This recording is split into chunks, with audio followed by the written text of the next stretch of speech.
Selamat hari Minggu buat anak-anak. Hari ini kita bersyukur dan berterima kasih kepada Tuhan Yesus, karena Tuhan kembali menolong kita untuk bisa ketemu walaupun kita tidak ketemu langsung. Apa kabar anak-anak hari ini? Semua sehat? Pasti dong, semua pasti sehat ya, karena Tuhan Yesus mengasihi akan kita. Ibu guru percaya bahwa perlindungan Tuhan Yesus selalu kita boleh nikmati dalam kehidupan kita, karena Tuhan Yesus sangat baik. Sebab itu anak-anak, sebentar kita akan membaca firman Tuhan, kita akan merenungkan itu. Namun kita memuji Tuhan dulu ya. Kita mau senangkan Tuhan Yesus, kita mau tinggikan namanya karena Dia begitu mengasihakan kita. Walaupun kita hanya di rumah saja, namun Tuhan tetap pelihara akan kehidupan kita. Kita akan angkat pujian, Ku mau bersinar.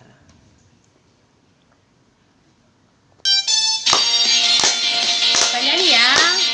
Yesuslah kekuatanku.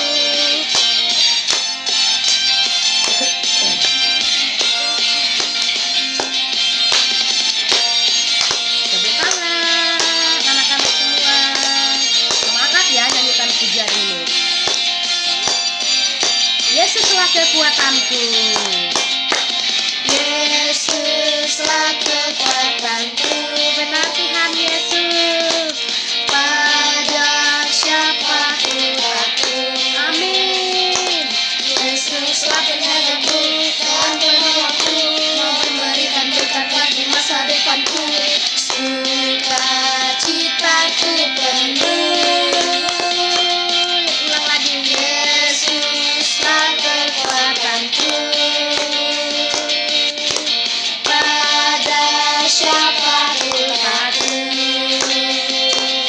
Masa depan yang indah Dia berikan bagi hidupku dan kita semua. Karena aku berharap Mau bersinar. aku bersinar menjadi terang bagi teman-teman dan keluargaku. Bersinar. Ku mau ceritakan kasih Tuhan Sampai selamanya. sampai selama-lamanya. Oke, lebih semangat lagi ya kita kembali puji Tuhan ini. Yesuslah kekuatanku. Tepuk tangan ya. Yesuslah kekuatanku, Pada siapa ku takut? pada siapa ku Karena ada takut. Tuhan Yesus menolong kita. Yesuslah penjagaku dan penolongku, memberikan berkat bagi masa depanku. Sukacitaku penuh, ku mau bersinar. Yesuslah kekuatanku, pada siapa ku takut. Masa depan yang indah Dia berikan bagi hidupku dan bagi kita semua. Karena aku berharga, Mau bersinar. ku mau bersinar menjadi terang bagi teman-teman dan keluarga. Mau menceritakan. Ku mau ceritakan kasih Tuhan sampai Sekali lagi ku mau selama-lamanya. bersinar. Bersinar menjadi terang bagi teman-teman dan keluargaku. Mau ceritakan Ku mau ceritakan kasih Tuhan kasih Tuhan sampai selama-lamanya. sampai selama-lamanya. Sampai selama-lamanya. Nah, anak-anak mau menjadi anak yang bersinar dengan menceritakan firman Tuhan. Yuk mari kita lakukan itu. Artinya kita selalu mau menceritakan kepada siapa orang yang belum mengenal Tuhan Yesus. Amin. Amin. Sebab itu, sebelum kita akan mendengarkan cerita firman Tuhan, mari kita satu di dalam doa. Lipat tangan, tutup mata. Tuhan Yesus, kami bersyukur, berterima kasih karena Tuhan sudah menolong kami sepanjang malam. Pagi hari ini Tuhan, kami bersyukur, kami kuat, kami sehat, semua karena anugerah-Mu. Tuhan Yesus, sebelum kami akan belajar firman Tuhan, kami serahkan hati dan pikiran kami. Tuhan akan menolong kami, memberikan kami kepintaran, sehingga firman-Mu yang akan kami dengarkan, akan kami mengerti dan kami pahami dalam kehidupan kami. Dalam nama Tuhan Yesus kami berdoa. Amin. Amin. Ya, pagi hari ini kita akan sama-sama belajar akan kebenaran firman Tuhan. Siapa yang rindu mendengarkan firman Tuhan? Saya. Pinta, pasti semua mau mendengarkan firman Tuhan. Sebab itu kita akan membaca firman Tuhan di dalam Amsal 23 ayat 18. Sama-sama ya. 2, 3. Karena masa depan sungguh ada dan harapanmu tidak akan hilang. Jadi anak-anak, ternyata walaupun kita masih kecil-kecil, tapi Tuhan sudah siapkan suatu masa depan, cita-cita kita yang Benar paling hebat. Ada yang nantinya akan menjadi dokter, ada yang akan nantinya menjadi guru, ada yang nantinya menjadi seorang guru sekolah minggu, ada yang nantinya menjadi seorang pendeta, ada yang nantinya menjadi seorang pedagang. Banyak lagi yang Tuhan siapkan bagi anak-anak Tuhan. Tapi satu syarat, harus selalu berdoa dan rajin belajar. Tidak boleh malas. Nah, kalau disuruh guru kita mengerjakan PR harus dikerjakan dengan baik. Nah, anak-anak mau mendengarkan suatu cerita? Mau. Pasti mau dong. Kalau begitu mari kita mendengarkan cerita bagaimana Tuhan benar-benar siapkan itu masa depan. Apa yang kita cita-citakan Tuhan akan berikan. Yang penting kita berdoa dengan sungguh. Yuk kita lihat ceritanya. Kita mulai. Ini dia ceritanya. Di suatu hutan terdapat 3 pohon kayu yang berdekatan satu dengan yang lainnya. Ini dia anak-anak. Berdekatan kan? Dari pohon ketiganya ini dia bermimpi. Semua bermimpi. Dia mimpinya itu bagus-bagus. Yang pohon yang pertama dia bermimpi begini. Kalau nanti saya ingin menjadi sebuah peti harta karun, aku akan dipenuhi emas, perak dan berbagai batu permata, dan semua orang akan terpesona oleh keindahanku. Lalu pohon kedua berkata begini anak-anak, suatu hari kelak aku akan menjadi sebuah kapal yang besar. Aku akan mengangkut raja-raja dan berlayar hingga ke ujung-ujung dunia. Aku akan menjadi kapal yang kokoh dan setiap orang akan merasa senang dan aman ketika berada di atas kapalku. Lalu pohon yang ketiga dia bermimpi begini. Aku akan tumbuh besar menjadi pohon yang paling tinggi menjulang di hutan sampai di puncak bukit, supaya orang-orang akan terpesona memandangku dan berpikir, hebatnya, sudah dekat dengan surga dan Tuhan, saking tingginya ini pohon. Apa yang terjadi anak-anak?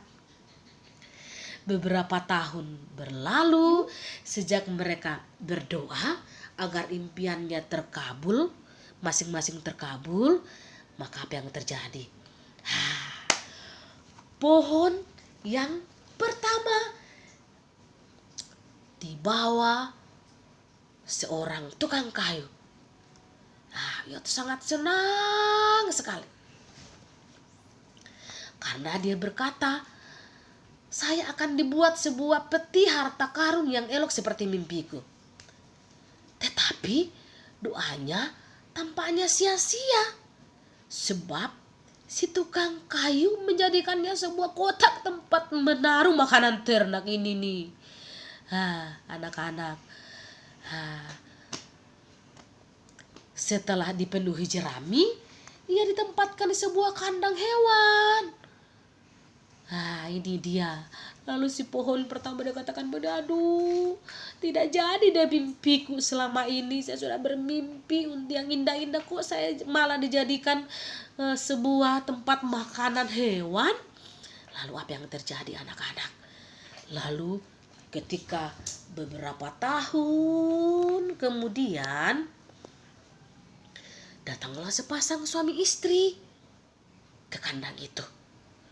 Perempuan itu melahirkan seorang anak laki-laki dan dia membaringkannya pada palungan dari kayu pertama itu. Orang-orang datang menyembah sang bayi.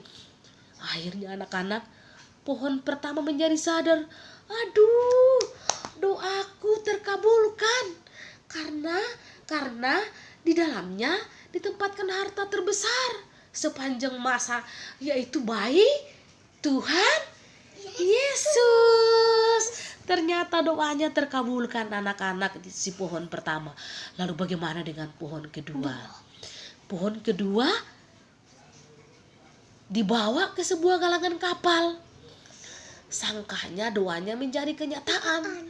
Tetapi dia dipotong-potong dan dijadikan sebuah perahu nelayan kecil. Maka si pohon kedua berkata begini, berakhirlah sudah impianku untuk menjadi sebuah kapal yang besar, yang bisa mengangkut akan raja-raja dan bisa berlayar ke ujung dunia. Itu kata si pohon kedua. Lalu apa yang terjadi anak-anak? Tetapi apa yang terjadi? Bertahun-tahun kemudian, sekelompok laki-laki naik ke atas perahu nelayan itu yang dibuat dari pohon kedua. Di tengah danau, badai besar menerjang dan pohon kedua itu berpikir bahwa ia tidak akan cukup kuat melindungi mereka yang ada di dalam naungannya. Tetapi seorang dari antara orang yang ada di atas kapal itu berdiri dan berkata, "Diam, tenanglah." Dan badai pun sekonyong-konyong reda. Sadarlah si pohon kedua. Ternyata doanya juga terkabulkan. Ia telah mengangkut raja atas segala raja, yaitu siapa? Tuhan Yesus. Lalu bagaimana dengan pohon ketiga ya anak-anak? Pohon ketiga dipotong-potong menjadi potongan kayu yang besar. Dionggokkan begitu saja dalam sebuah gudang gelap. Ini dia. Lalu apa yang terjadi? Setelah bertahun-tahun dibiarkan tergolek dalam gelap, akhirnya orang mengambil pohon ketiga itu. Ia diletakkan di atas pundak seorang dan dipanggul sepanjang jalan. Ini dia. Itu adalah Tuhan Yesus. Sementara orang-orang menganiaya serta mencemooh laki-laki yang memanggulnya, akhirnya tibalah mereka di puncak sebuah bukit. Lihat ini nih. Tapi ternyata adalah Tuhan Yesus. Dia ada di atas puncak bukit. Puncak apa namanya? Golgota. Orang banyak menyalibkan laki-laki itu pada balok kayunya hingga ia wafat di sana, di puncak bukit. Pohon ketiga juga akhirnya sadar. Dia senang sekali. Dia berkata bahwa mimpinya dikabulkan oleh Tuhan. Ia akhirnya begitu dekat dengan Tuhan Yesus di surga. Bagaimana dengan anak-anak? Kita sudah dengarkan kan bagaimana ketiga pohon itu dikabulkan doanya oleh Tuhan Yesus. Bagaimana dengan kita anak-anak? Apakah ada anak-anak yang masih bingung dengan masa depannya nanti ketika sudah besar? Apakah ada anak-anak yang berkata begini, saya tidak tahu mau jadi apa nantinya? Atau ada anak-anak yang berkata begini, saya bingung dengan cita-citaku karena nilaiku selalu rendah. Atau ada yang bilang begini, terserah mama dan papa aja deh. Terserah mama papa aja deh. Biar saya mau jadi apa saja terserah. Apa yang jadinya nantinya? Anak-anak, kita tidak boleh bingung dan khawatir akan masa depanmu. Karena kenapa anak-anak? Karena apapun cita-citamu, Tuhan sudah siapkan yang terbaik. Tuhan rancangkan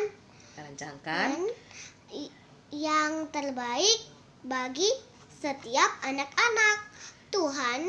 Sebab itu kita bersyukur memiliki Tuhan Yesus yang begitu mengasihi kita. Iya anak-anak, jadi kita perlu bersyukur karena Tuhan sudah siapkan semua masa depan yang indah. Tadi Bu Guru sudah katakan, Benar nantinya kita kan ada yang jadi dokter, mungkin ada yang mau jadi perawat, ada yang mau menjadi guru, ada yang menjadi pendeta, ada yang menjadi pelayan Tuhan, ada menjadi pedagang, atau lain-lainnya. Tuhan sudah siapkan semua itu dengan baik. Jadi kita perlu bersyukur. Kita kembali baca ayatnya sama-sama ya. 2, 3. Karena masa depan sungguh ada dan harapanmu tidak akan hilang. Amin anak-anak semuanya. Amin. Mari kita kembali berdoa. Terima kasih Tuhan Yesus karena kami sudah mendengarkan cerita firman-Mu. Tuhan, kami sekarang percaya bahwa Tuhan menyiapkan masa depan yang indah. Tuhan akan menyiapkan kepada setiap kami. Yang penting kami menjadi anak Tuhan yang rajin, yang taat, dengar-dengaran, dan suka berdoa kepada Tuhan Yesus. Tuhan, terima kasih ketika Tuhan sudah menyiapkan masa depan untuk setiap kami. Tuhan terus menolong kami, menolong papa mama kami, menolong keluarga kami, apalagi saat ini ada virus corona. Tolong kami agar kami kuat menghadapinya itu dengan baik. Dalam nama Tuhan Yesus kami berdoa. Amin. Terima kasih anak-anak. Selamat hari Minggu. Tuhan Yesus memberkati. Dadah semua. Dadah semua.